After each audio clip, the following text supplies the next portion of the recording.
Perkenalkan, nama saya Yulia Dewi Asari, NIM 19104168894, kelas Ado Manajemen Pagi, mata kuliah Manajemen Operasi 2, dosen pengampu Bapak Adi Mursalin SEMM. Baiklah, di sini saya akan menjelaskan tentang Supply Chain Management. Supply Chain Management sering disebut dengan SCM. SCM menjadi bidang yang sangat penting dalam dunia bisnis karena terhubung langsung dengan daya saing perusahaan.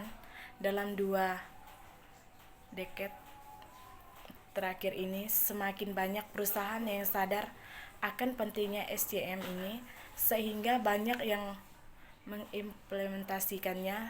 SCM sendiri merupakan pengelolaan dan juga pengawasan rantai siklus mulai dari bahan material atau barang mentah, pembayaran informasi dari pemasok ke produsen, perdagangan grosir, pengecek sampai dengan konsumen. Rantai pasokan adalah jaringan fisiknya, sehingga semua perusahaan akan berperan dalam memasok bahan baku, melakukan produksi barang sampai dengan mengirimkannya ke pengguna akhir atau konsumen. Untuk supply chain management sendiri menjadi alat metode atau pengelolaannya. Tujuan SCM, ada beberapa tujuan menggunakan SCM, di mana yang paling dasar adalah bisa menyelaraskan permintaan dengan pasokan yang ada.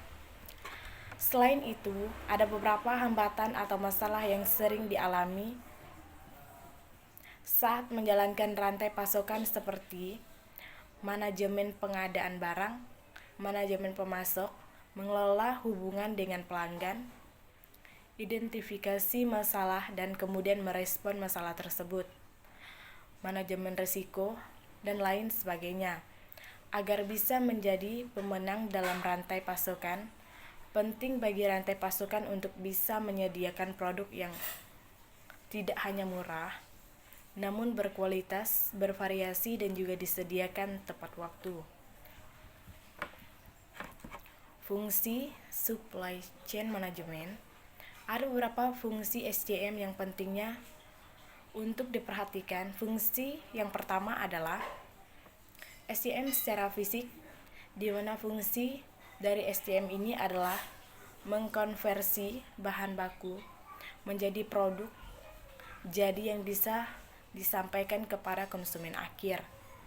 Fungsi utama dari supply chain management ini adalah berhubungan dengan berbagai macam biaya-biaya fisik berupa biaya material, biaya penyimpanan, biaya khusus produksi, biaya untuk transportasi, dan lain sebagainya.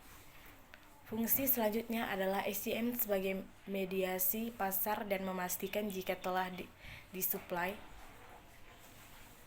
oleh supply chain. Fungsi terakhir adalah berhubungan dengan biaya survei pasar, perencanaan produk, dan berbagai macam biaya yang bisa muncul akibat tidak terpenuhi aspirasi konsumen oleh produk yang mana disediakan oleh supply chain. Proses SCM.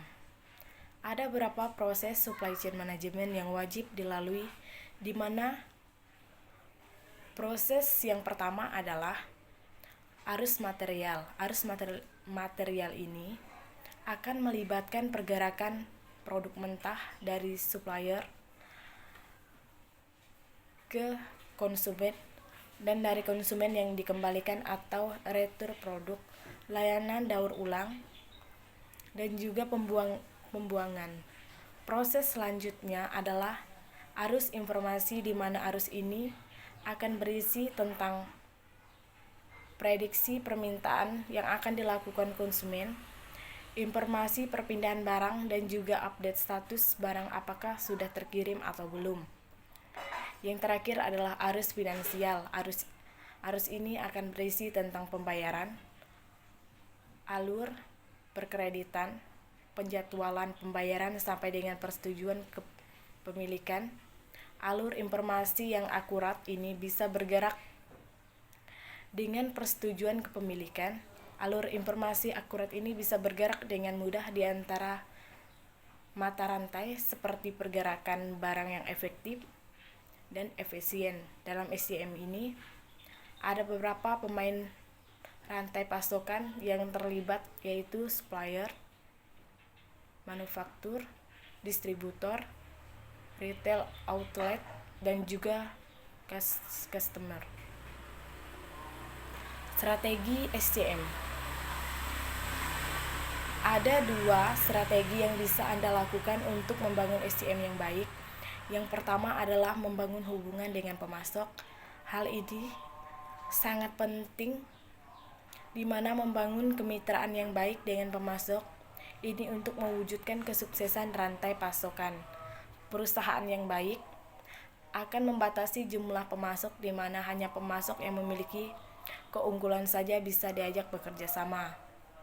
Strategi yang terakhir adalah meningkatkan respon pelanggan agar tetap kompetitif, kemudian fokus pada rantai pasokan agar meningkatkan layanan pelanggan.